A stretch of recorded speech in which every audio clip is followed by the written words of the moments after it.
Последния работен ден за тази година. Много силна година. От една страна в личен план. Роди ни се второ дете.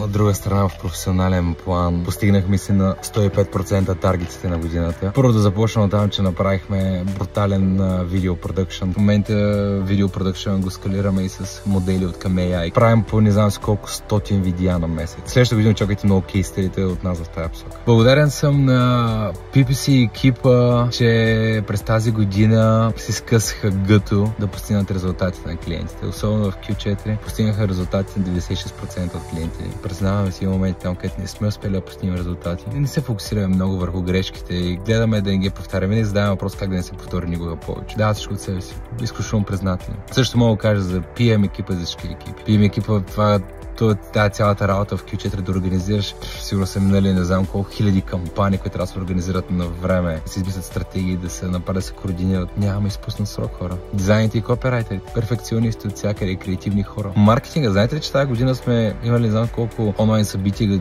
и 95% събития са безплатно, само на платено направихме. Но сме стигнали до над 2000 човека, които брата и връзка хора, тези вебинари, които ги правите, са по-качествени от всички платени академии, които сме взели до момента. В допълнение ми селса, сигурно са минали над 1000 запитвания към нас. Благодарен съм на екипа, благодарен съм на партньорите ни. Желая ви една прекрасна 2025 година.